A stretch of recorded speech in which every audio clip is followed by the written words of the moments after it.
حسبي ربي جل الله ما في قلبي غير الله نور محمد صلى الله لا إله إلا الله. الحمد لله وحده والصلاة والسلام على رسوله الكريم أما بعد فأعوذ بالله من الشيطان الرجيم بسم الله الرحمن الرحيم رب اشرح لي صدري ويسر لي أمري واحلل عقدة من لساني يفقهوا قولي ربي زدني علما ربي زدني علما اللهم ربي زدني علما. అనంత కరుణామయుడు అపార కృపాశీలుడు అయిన అల్లాహ్ నామంతో ప్రారంభిస్తున్నాను మరియు మీ అందరికీ ఇస్లామీయ పద్ధతులను ఆహ్వానిస్తున్నాను. అస్సలాము అలైకుం వరహ్మతుల్లాహి వబరకాతుహు. అల్లాహ్ సుబ్హానహు వ తఆలా మీ అందరి జీవితాలలో శాంతి మరియు శుభాలు వర్షింపజేయుగాక. ఆమీన్ యా రబ్బిల్ ఆలమీన్. సోదరులారా, సోదరిమణులారా, నేటి నా అంశము వ్రీడ విశ్వాసంలోని ఒక భాగమే. మరి ఈ వ్రీడ అంటే ఏమిటి? దీన్ని విశ్వాసంతో ముడిపెట్టడం ఎందుకు జరిగింది? వ్రీడ అనేది చూడండి, హదీస్లో వస్తుంది. సహీహ్ బుఖారీ హదీస్, హజరతే ఇబ్నే ఉమర్ రజియల్లాహు అన్హు వారి కథనము. దైవ ప్రవక్త ముహమ్మద్ సల్లల్లాహు అలైహి వసల్లం వారు ఒకసారి ఒకతని సమీపం నుండి వెళుతున్నారు. అతని ఆ వ్యక్తి యొక్క పక్క నుండి వెళుతున్నారు. ఆ సమయంలో అతను తన సోదరునికి మరీ అంత ఎక్కువగా సిగ్గుపడకూడదు అని అంటున్నాడు. ఈ మాట విని దైవ ప్రవక్త ముహమ్మద్ రసూలుల్లాహి సల్లల్లాహు అలైహి వసల్లం వారు అంటారు, ఆ వ్యక్తిని ఉద్దేశించి, అతనిని వదిలేయ్, అలా చెప్పకు అంటున్నారు. అతనిని వదిలేయ్, నిస్సందేహంగా సిగ్గు కూడా విశ్వాసంలోని అంతర్గతమే అని తెలియజేశారు. అంటే వ్రీడ అనేది సిగ్గు అని అర్థము.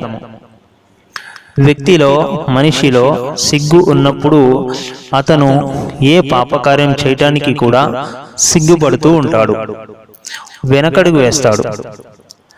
ఈ విధానం ఉన్నవారు వారికి మంచిదే గాని చెడు జరగదు. ఎందుకంటే అతను ఎక్కువ శాతము మంచిని కోరుకుంటాడే తప్ప ఈ విధానం ఉన్న వ్యక్తి పాపకార్యం జోలికి వెళ్ళడు. మోసము, దగ, కుట్రలు లేదా అల్లాహ్ పట్ల అవిధేయత కూడా పాల్పడడు.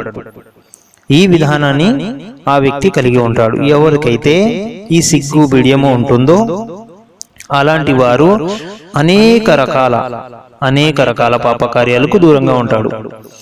ఈ లక్షణాలు ఉన్నటువంటి వ్యక్తి అల్లాహకు కూడా అవిధేయత చూపడు.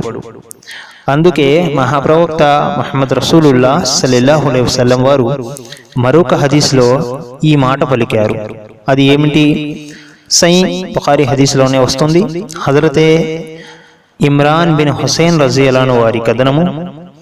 దైవ ప్రవక్త ముహమ్మద్ సల్లల్లాహు అలైహి వసల్లం వారు ఇలా ప్రచురించారు, సిగ్గు మంచిదే, మేలే, దాని గురించి మేలే అని చెప్తున్నారు. సిగ్గు వల్ల మేలు జరుగుతుంది తప్ప కీడు జరగదు అని ఇక్కడ వివరిస్తున్నారు.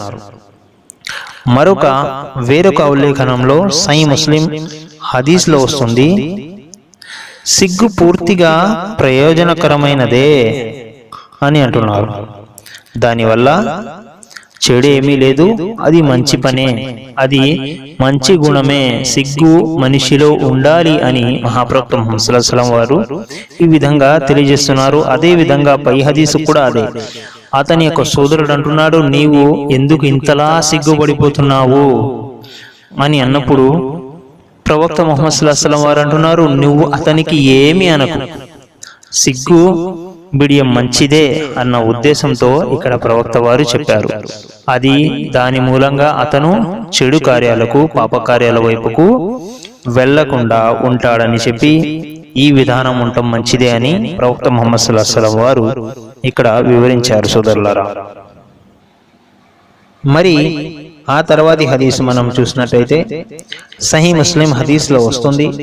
హజరతే అబూ హురైరా రజియల్లాహు అన్హు వారి కథనం ప్రకారము దైవ ప్రవక్త ముహమ్మద్ సల్లల్లాహు అలైహి వసల్లం వారు ఇలా ప్రచురించారు, విశ్వాసానికి, ఈమాన్కు 70 లేక 60 కన్నా ఎక్కువ భాగాలున్నాయి. వాటిలో అత్యుత్తమమైన అత్యున్నత స్థానంలో ఉన్నటువంటి భాగము లా ఇలాహా ఇల్లల్లాహ్ అని పలకడం ఒకటి. ఆ తర్వాత అయితే జనులు నడిచేటటువంటి దారుల్లోంచి రాళ్ళు మరియు ముళ్ళ కంచెలు, జనులను బాధాకరానికి గురి చేసేటటువంటి వస్తువులను తొలగించటము అట్టడుగు స్థానం యొక్క భాగము.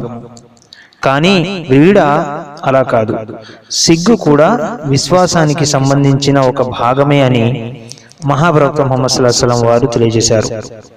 ఇక్కడ 3 హదీసులు తెలియజేశారు, 3 మాటలు తెలియజేశారు. ఒకటి, కలిమా చదవటము అత్యుత్తమమైన స్థానంలో ఉంటే దాని కింది స్థాయిలో మనము జనులు నడిచేటటువంటి చోట్లలో రాళ్ళు గాని ముళ్ళ కంచెలు గాని ఉంటే దాన్ని తొలగించడము.